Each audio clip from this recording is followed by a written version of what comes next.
Like many of you in the engine builder community, word of mouth among your customers has a huge impact on your business.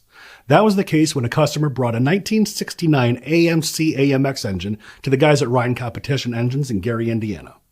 Mike McKinney, the shop's general manager, says another customer who had worked on a blower motor referred his buddy with the AMX. Rhyne Competition Engines has always been a very, very diverse shop, doing work on anything from off-road trucks to restoration jobs, marine engines, drag race engines, road race engines, and street engines. So the AMX engine job was right at home. We'll give you all the details in this episode of Engine of the Week.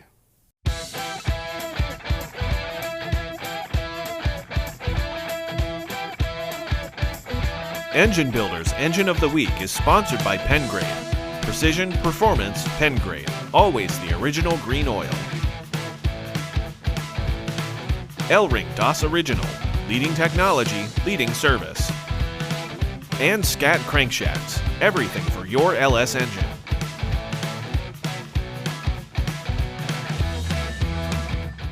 Hey everyone, I'm RJ Polk with Engine Builder, and today we're talking about an AMC AMX engine build done by Rhyne Competition Engines. To kick off the new build, Mike McKinney says all the shop could use was the customer's original 390 cubic inch block, which they stroked to 442 cubic inches. Everything else was aftermarket parts, which proved to be a bit of a challenge to source. Here's Mike to tell you more.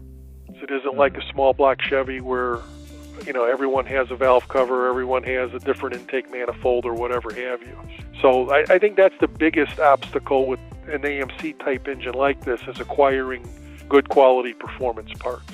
Even some of the suppliers who have the parts don't always keep them on the shelf. We use the JE piston and a total seal ring. The bore of the engine is 4195.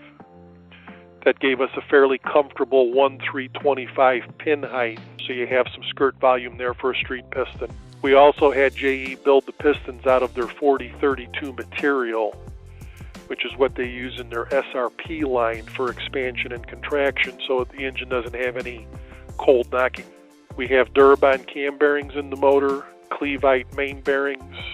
We picked the Comp Cams hydraulic roller camshaft. We used a Lanati lifter, which is a Morel lifter. Cloy's timing set. The cylinder heads, there isn't a lot of choices for an AMC engine also. So we ended up going with an Indy cylinder head package. Mainly we picked that for the 235cc runner volume. Since it's a 400 plus cubic inch engine, the shop needed some runner volume on the intake. The compression on the engine ended up being 10.2 to 1, which is perfect for 93 octane pump gas. Most of the rest of the valve train is Comp Cams. We have B-high springs. We went with their rocker arms. It's a 1:6:0 ratio. We have Trend 3/8 push rods in them in the engine. All ARP fasteners, head bolts, rocker studs, and such. We have a Melling oil pump in the engine and a Canton oil pan. As noted, AMCs aren't as common as other engines, so Rhyne did a little custom work when it came to the oiling system. Whether it's a Mopar or an AMC, the way the oil pump works, it feeds through the lifters.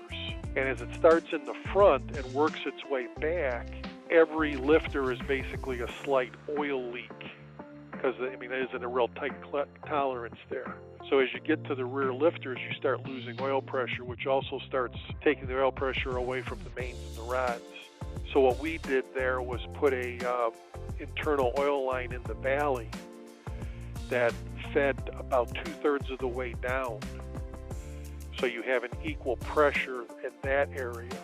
And if you notice in back of the block too, we did the same thing there where we came right off the main galley and had our oil pressure tap there. So the oil pressure is more of an accurate reading. As far as the oil pump pickup, we used an external line instead of using the internal pump line that came out of the side of the oil pan and went up to the oil pump itself. We thought that was a better situation for a Pro Touring type car. The engine's intake manifold was also from Indy cylinder head, and it's an open plenum design that McKinney sent to RPM Performance in Indianapolis for a port job. The shop also used Faria stainless steel exhaust valves and Exeldyne titanium intake valves.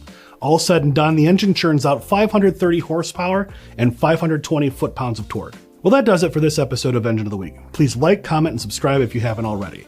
And if you have an engine you'd like to see featured, please email our editor, Greg Jones, at gjones@babcocks.com. Thanks for watching.